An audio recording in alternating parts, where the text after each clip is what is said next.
Hello students, welcome in सुंदर sir classes. आज से हम +2 इंग्लिश की ये जो क्लास स्पेशल क्लास जो शुरू कर रहे हैं, इसके लिए मैंने कुछ स्पेशल वीडियोस जो है वो बनाई है। तो इन वीडियो के माध्यम से मैं आपको पूरा सिलेबस जो है वो धीरे धीरे आपको कवर करवाऊंगा। सिर्फ आपको इतना करना है कि इस वीडियो को जब आप देखेंगे तो देखने के बाद जो नेक्स्ट वीडियो आएगी उसमें इस जो भी काम इस वीडियो में करवाया जाए उसके से संबंधित एक्सरसाइजेज होंगी, तो आपने उसको अच्छे तरीके से करना है। क्योंकि आप सभी जानते हैं कि practice makes a man perfect. जब तक स्वयं प्रैक्टिस नहीं करेंगे तब तक आप सफल नहीं हो पाएंगे, चाहे आपको पढ़ाने वाला कितने भी इंप्रेसिव तरीके से आपको पढ़ा दे। इसलिए आप इस वीडियो को अच्छी तरीके से ध्यान से देखिए। आज जो मैं आपको पढ़ा रहा हूं, मैं शुरुआत कर रहा हूं आपके लिटरेचर से। आपके सिलेबस में 5 पोइम्स हैं और उन्हीं 5 पोइम्स में मैं सबसे पहले आज जो आपको पढ़ा रहा हूं वो पोइम आपकी फर्स्ट पोइम है आपकी माई मदर एट 66। तो थोड़ा सा पहले मैं आपको बता दूं इस पोइम के बारे में कि ये पोइम इंडियन जो पोइट है हमारे मिसेस कमला दास, जो केरला से बिलोंग करती हैं, ये उनके द्वारा लिखी गई है। कमला दास फर्स्ट इंडियन इंग्लिश पोइट मानी जाती हैं, जिन्होंने कि अपने जो पोइट्री है, इन्होंने जितनी भी जो पोइट्री लिखी है, ख़ास तौर से इनकी पोइट्री की जो विशेषता है वो यही है कि इन्होंने अपनी पोइम्स में अपने पर्सनल एक्सपीरियंस को जो है ज़्यादा महत्व दिया है। और उनकी ये पोइम माई मदर एट 66, ये पोइम का थीम जो है वो भी उनके पर्सनल एक्सपीरियंस को ही दर्शाता है। इस पोइम के माध्यम से जो पोइटेस है वो अपना एक्सपीरियंस, अपना जो फियरनेस है, अपना जो एटीट्यूड है वो आप लोगों तक पहुंचाती है। तो मैं इस पोइम के वर्ड टू वर्ड आपको एक्सप्लेन जो है आपको करके बताऊंगा। इसकी एक्सप्लेनेशन आपको मैं करवाऊंगा। इसके डिफ़िकल्ट वर्ड्स जो है वो मैं आपको बीच बीच में इसके मीनिंग्स बताऊंगा। आपने सिर्फ करना है कि आपने ध्यान से इस पोइम को देखना है, इसको समझना है। तो लीजिए अब हम पोइम शुरू करते हैं। फर्स्ट स्टैंजा लेते हैं। Driving from my parents home to Cochin last Friday morning, I saw my mother beside me.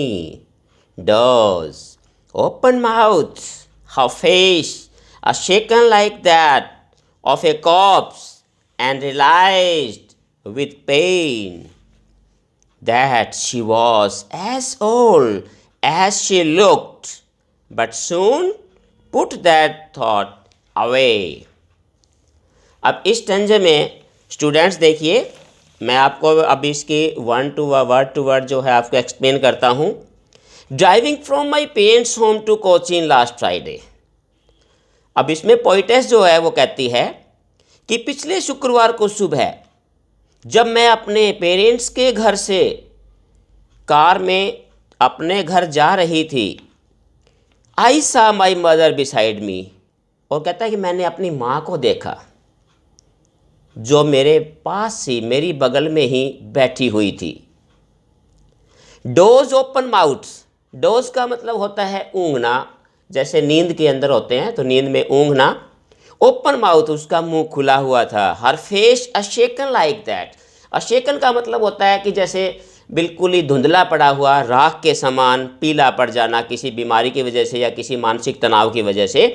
तो इस प्रकार से कहता है उसका चेहरा काफ़ी धुंधला सा नज़र आ रहा था, बिल्कुल किसकी तरह, ऑफ ए कॉप्स। कॉप्स होता है यहाँ पर डेड बॉडी, लाश कह सकते हो, एक मृत व्यक्ति के समान, साथ एक लाश के समान उसका चेहरा नज़र आ रहा था। एंड रियलाइज्ड विद पेन, और कहता है कि मुझे बड़ा दुख महसूस हुआ, मेरे हृदय में बहुत पीड़ा हुई। और फिर पोइटेस क्या करती है उस पीड़ा से बचने के लिए, उसका ध्यान जो है वो अपनी माँ की तरफ से जब उसको अपनी माँ के चेहरे को वो देख रही है तो उसका ध्यान जो है उसके मन में बहुत ज़्यादा पीड़ा आ जाती है, उसके मन में एक बार फिर जो है ना दर्द उभर आता है। तो इस पीड़ा से वो अपना ध्यान हटाने के लिए क्या करती है पोइटेस कि that she was as old she looked, उसने देखा कि उसकी माँ बहुत बूढ़ी हो गई है। अब नेचुरली है कि उसकी उम्र अब ढलती जा रही है, वो अपनी ज़िंदगी के अंतिम पड़ाव की तरफ है। But soon put that thought away, लेकिन अचानक कवयित्री ने अपने ये विचार जो निराशा के जो ग्लूमिंग थॉट्स उसके मन में घूम रहे थे, उसने अचानक इन विचारों को परे कर दिया, झटक कर परे कर दिया। तो इस प्रकार से फर्स्ट स्टैंजा में जो पोइटेस है वो अपनी मनस्थिति का वर्णन जो है बड़े ही एक दयनीय तरीके से करती है, और उसके बाद वो उस विचार से बाहर निकलने के लिए अचानक जो है वो बाहर देखना शुरू कर देती है। और दूसरे स्टैंजा जो पोएम का है वो क्या है देखिए, and looked out at young trees printing the married children spilling out of their homes, but after the airport security check, standing a few yards away, I looked again at her wan pale. अब देखिए दूसरे stanza में poetess जो है वो स्थिति बता रही है कि किस प्रकार से उसने अपनी माँ की तरफ से ध्यान हटा के उसने अपना ध्यान थोड़ा सा बांटने के लिए पोइटेस जो है वो कार के दूसरी तरफ जो है वो देखना शुरू कर देती है। और दूसरी तरफ क्या देखती है कि दूसरी तरफ देख रही है कि बाहर जो है छोटे छोटे पेड़ पौधे जो है वो बहुत तेज़ गति से जो है वो दौड़ते जा रहे हैं। और दूसरे दृश्य में क्या देखती है, trees printing the married children spilling out of their house. Married children का मतलब होता है बहुत ही प्रसन्नचित्त बच्चे हैं, जो बच्चे बहुत ही जो खुश हैं नज़र आ रहे हैं। Spilling out of their homes होते हैं कि खुशी खुशी दौड़ते हुए अपने घरों से बाहर आ रहे हैं, दौड़ने के लिए खेलने के लिए जा रहे हैं, वो बहुत ही प्रसन्न हैं। और ये अब देखिए यहाँ जो पोइटेस है वो दो तस्वीर हमारे सामने रखती है। दो तस्वीर जो पोइटेस है वो क्या रखती है, एक जो सीन हमारे सामने वो दिखाती है कार के अंदर का दृश्य, अपनी माँ की स्थिति दर्शाती है कि उसकी माँ जो है अब काफ़ी बूढ़ी हो चुकी है, अपने ज़िंदगी के अंतिम पड़ाव की तरफ है। तो एक तरफ जो है जो कवि ज़िंदगी का एक पक्ष रखती है, जबकि दूसरी तरफ जो है जो वो कार के बाहर का दृश्य दिखाती है कि जहाँ नवजीवन का उद्गार हो रहा है, नया जीवन है, ये ज़िंदगी का जो है प्रथम पड़ाव जो है उसके अंदर कवित्री हमें दिखाती है।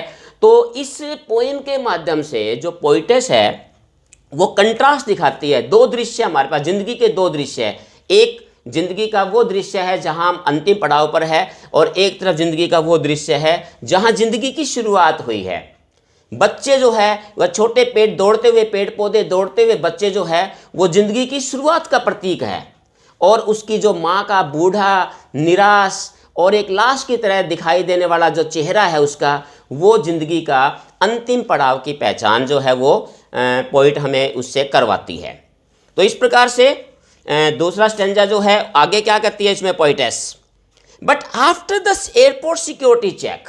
अब पोइटेस कहती है कि जैसे ही हम सिक्योरिटी चेक पे रुक गए, क्योंकि आपको पता है जैसे हम एयरपोर्ट पे जाते हैं तो केवल सिक्योरिटी चेक से आगे केवल वही जा सकते हैं जिनको आगे सफ़र करना होता है, और जो भी हमें साथ जाने वाले होते हैं वो सिक्योरिटी चेक से पहले ही रुक जाते हैं। तो इसी प्रकार से पोइटेस भी कहते हैं कि सिक्योरिटी चेक के बाद मेरी माँ वहीं खड़ी रह गई और मैं जो है कुछ कदम कुछ गज आगे चली गई।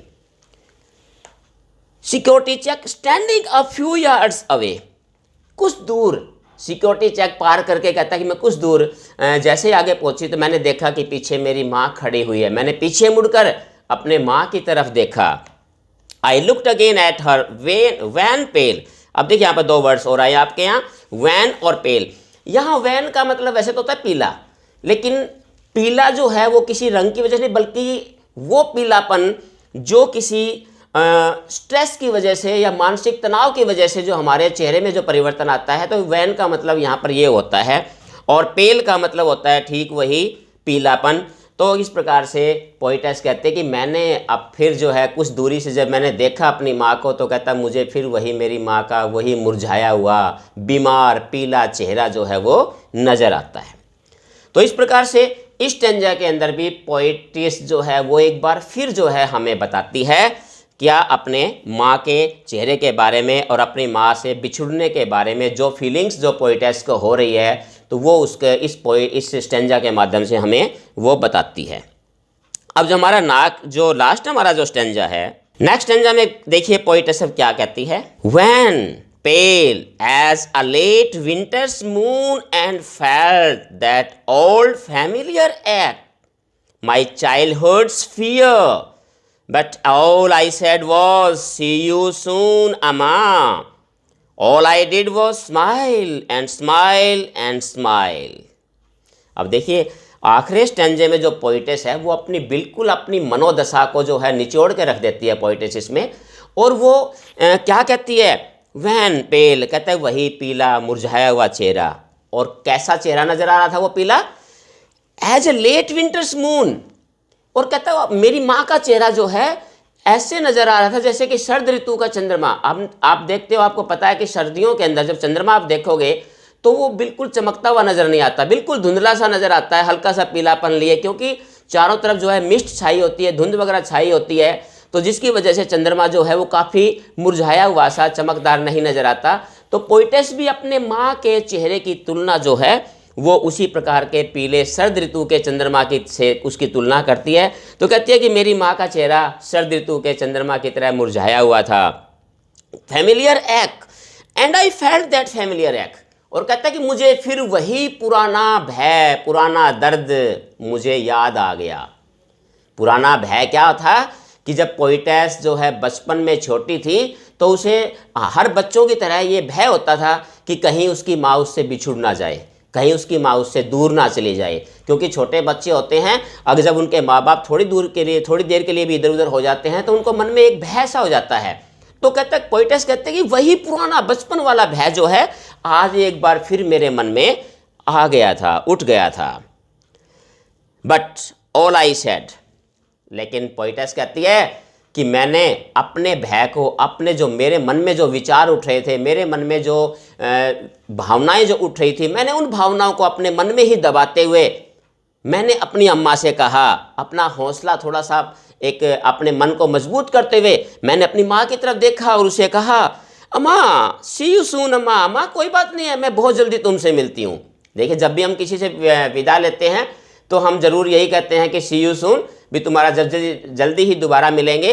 तो वही पोएटेस भी जो है अपनी भावनाओं पर काबू पाते हुए अपनी माँ को हौसला देते हुए कहती है कि अम्मा कोई बात नहीं है, बहुत जल्दी मिलते हैं। और कहता है कि and all I did was smile and smile and smile, और कहता है इसके बाद मैं केवल मुस्कुराने के अलावा और कुछ नहीं कर पाई, यानी कि मैं अपनी माँ को देखकर केवल एक मात्र जो है वो मुस्कुराती रही, केवल मुस्कुराती रही। क्योंकि कहता है कि मैं नहीं चाहती थी, पोएटेस नहीं चाहती थी कि उसकी, पोएटेस की जो मन की भावना जो है वो उसकी माँ को पता चले और उसकी माँ जो पहले ही दुखी है वो और दुखी हो जाए। जबकि पोएटेस को ये पता था, अच्छी तरीके से पता था कि ये उसके माँ के साथ शायद संभवतः ये उसकी अंतिम मुलाकात है, क्योंकि जिस प्रकार से उसकी माँ की स्थिति थी बिल्कुल ये संभव था कि शायद अब उसकी माँ ज़्यादा समय तक जिंदा नहीं रह पाएगी और शायद उसकी माँ के साथ ये उसकी आखिरी मुलाकात है। लेकिन इसके बावजूद भी पोएटेस जो है वो अपने मन को मजबूत करते हुए, अपनी माँ का हौसला बढ़ाते हुए वो अपनी माँ के साथ जो है विदा जब लेती है तो मुस्कुराते हुए जो है उससे विदा लेती है। तो स्टूडेंट्स ये थी आपकी पोइम और इसका कंप्लीट एक्सप्लेनेशन। अब इस पोइम के जो थीम है वो मैं आपको बता दूं, यही कि जैसे हम बार बार पढ़ चुके हैं, इस पोइम का अगर थीम का जिक्र किया जाए तो ये कह सकते हैं कि ये पोइम जो है ये कवियत्री का व्यक्तिगत अनुभव के अलावा समाज की एक जो सच्चाई है उसको भी बयान करती है। The truth of our society, that कि जो बुजुर्ग होते हैं उन्हें अकेलापन जो है बहुत ज़्यादा अखरता है और अकेलेपन की वजह से ही वो समय से पहले ही बीमार रहना शुरू हो जाते हैं वो, और उसके बावजूद कहता है कि जब वो समय से पहले ही इस दुनिया से प्रस्थान कर जाते हैं। हालांकि पोएटेस की जो माँ की जो एज है वो 66 है, कोई ज़्यादा नहीं है, लेकिन इसके बावजूद भी देखिए वो ये कहती है कि उसकी माँ अब वो जाने वाली है। इसका मतलब क्या है कि इतनी जो एज है, इसका सबसे बड़ा कारण जो है वो यही लगता है कि उसकी माँ जो है वो अकेलेपन को सहन नहीं कर पा रही है। क्योंकि आपको देखिए यही सबको पता होता है कि अकेलापन जो है वो किसी को भी अच्छा नहीं लगता, और ख़ास तौर से जब बुजुर्ग हमारे घरों में होते हैं उनके लिए अकेलापन जो है वो बहुत ही बड़ी मुसीबत होती है, जिसकी वजह से ही कहता है कि वो समय से पहले ही डिपार्चर हो जाता है उनका। तो इस प्रकार से इस पोइम के माध्यम से जो पोइटेस है वो यही संदेश देना चाहती है हमें कि हमें जो है अपने बुजुर्गों का जो है थोड़ा सा उनके साथ समय बिताना चाहिए, उनको समय देना भी आवश्यक होता है।